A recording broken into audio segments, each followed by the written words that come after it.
when the high seas became a brawl. The extraordinary story of the USS Borie.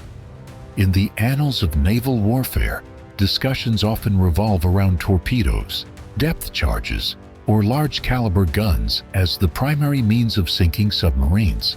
But would you believe that throwing knives or firing flare guns could also become weapons in a sea battle? It sounds insane, but that's exactly what transpired during a wild encounter in the Atlantic during World War II, turning the vast battlefield into something more akin to a barroom brawl. During the brutal years of World War II, the Atlantic Ocean transformed into a graveyard for Allied transport ships. Germany's notorious U-boats, dubbed wolf packs, roamed freely, threatening to sever the crucial supply lifeline from the US to Europe. To protect these vulnerable cargo vessels, the Allies poured immense resources into anti-submarine warfare. A multitude of warships were deployed, not just for escort duty, acting like sheepdogs, guarding their flock, but also for proactive hunting missions, sweeping the deep seas for these underwater predators. One of the pioneering forces in this fierce struggle was Task Group 21.14. At its core was the escort carrier USS Card, flanked by 3 resilient Clemson-class destroyers, the USS Goff, the USS Borie, and, most notably, the USS Borie. Their mission was crystal clear yet immensely challenging. Patrol the vast Atlantic, locate German U-boats, and ensure they remained permanently beneath the waves. In October 1943, the harsh weather of the North Atlantic further intensified the strain of every patrol. Task Group 21.14 was silently cutting through the white-capped waves. Simultaneously, a U-boat wolfpack of 6, including the U-405, a Type 7C, the powerful workhorse of the Kriegsmarine, was engaged in a clandestine resupply operation with another submarine under the command of Captain Rolf Heinrich Hauptmann. An experienced and cunning officer, the U-boats were busy refueling and rearming when they were suddenly spotted by aircraft from the USS Card. This fleeting encounter forced the Wolfpack to temporarily halt their activities. Immediately, the USS Borie was ordered to investigate. En route, they encountered the U-256, another U-boat. After 3 fierce depth charge attacks, the Borie detected a large oil slick on the surface, and based on their experience, they assumed the submarine had been destroyed. However, the truth was different. The U-256 had miraculously survived, albeit heavily damaged, and limped back to port. On the night of October 31st, 1943, darkness blanketed the frigid sea.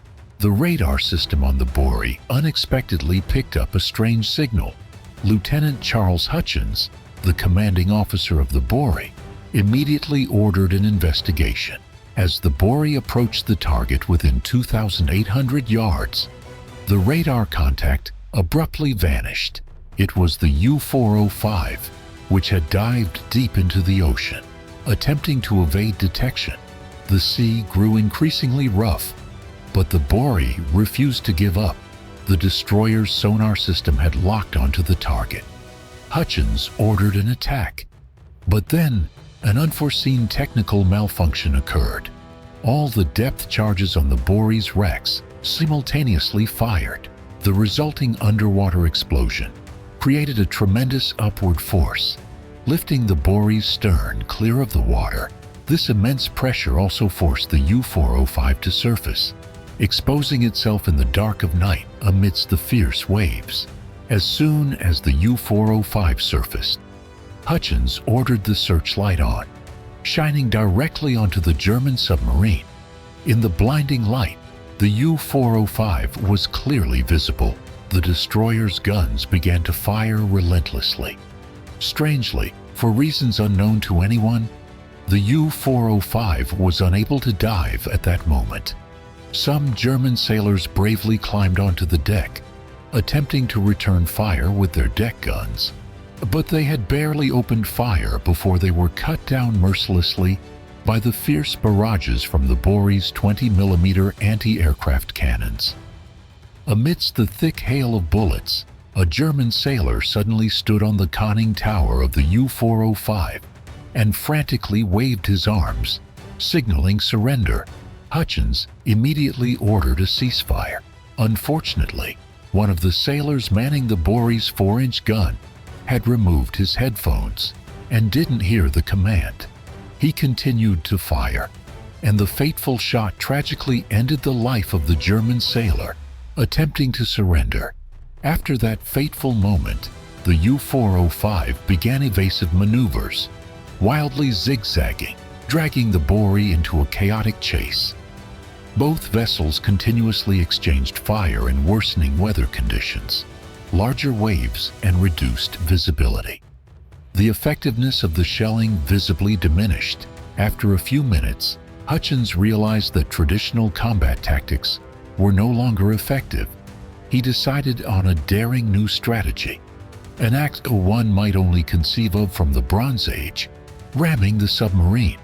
"Prepare to ram," Hutchins roared, ordering an increase in speed to 25 knots.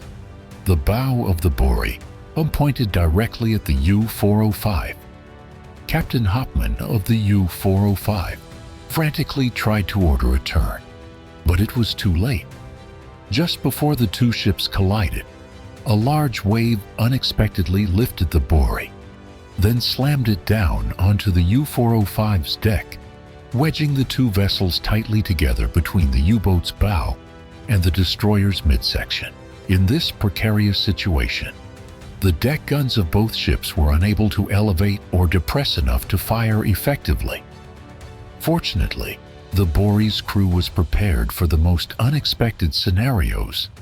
Aside from the gun crews and the Black Gang, those who controlled the fire and operated the engines, all available hands rushed to their stations.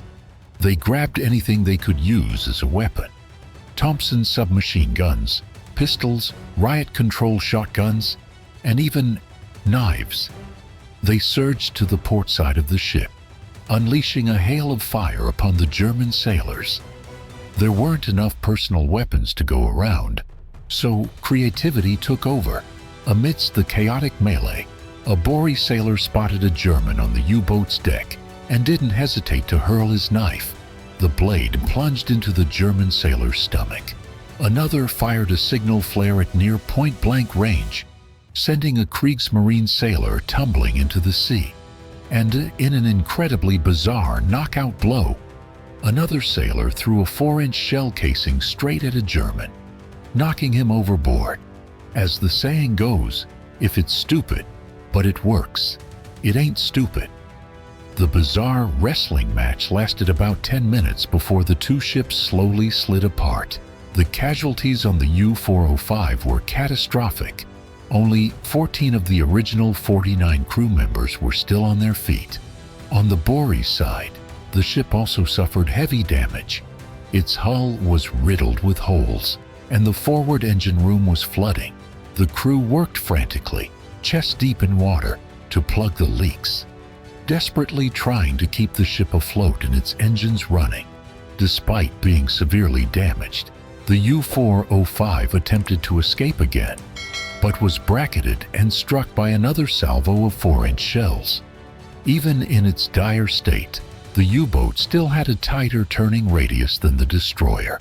Hopman quickly maneuvered the submarine, aligning its stern torpedo tubes with the Borie.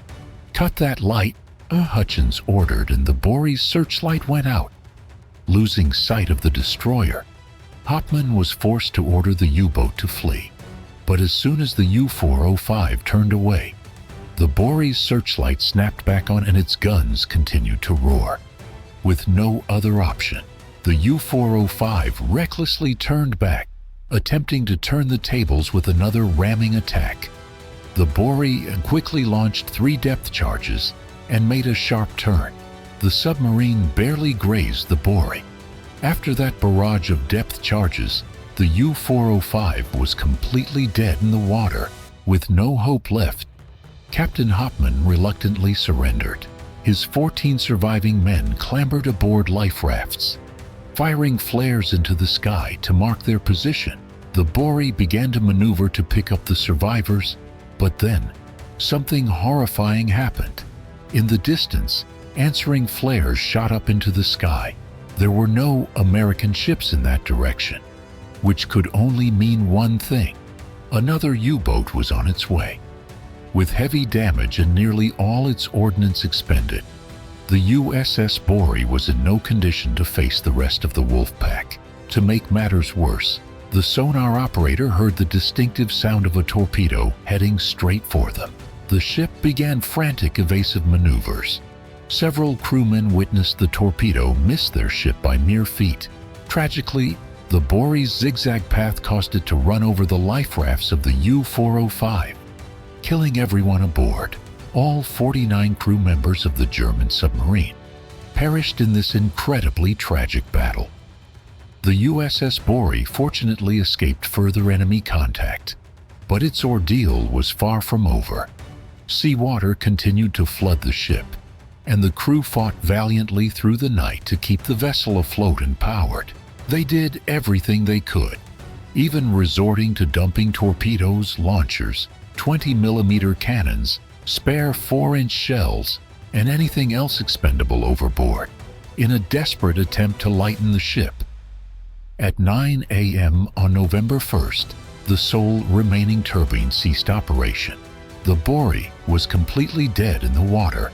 An urgent radio message was sent, and the USS Card received it at 11:10 a.m. Immediately, the USS Goff and USS Borie were dispatched, while the Card launched search planes, which quickly located the Borie. Salvaging the Borie was hopeless, so around 4:30 p.m., Hutchins ordered abandon ship. The crew boarded life rafts to transfer to the Goff and Borie. However, the high seas and frigid water caused some of the boats to capsize. 27 sailors succumbed to drowning or hypothermia. Finally, the USS Borie was scuttled with depth charges and bombs from aircraft, slowly slipping beneath the waves, leaving behind a heroic story. In this unusual battle, no Borie crewmen were killed in the direct engagement. The crew received a prestigious Presidential Unit Citation, and the Navy Cross was awarded to Hutchins and 2 other crewmen for their extraordinary bravery.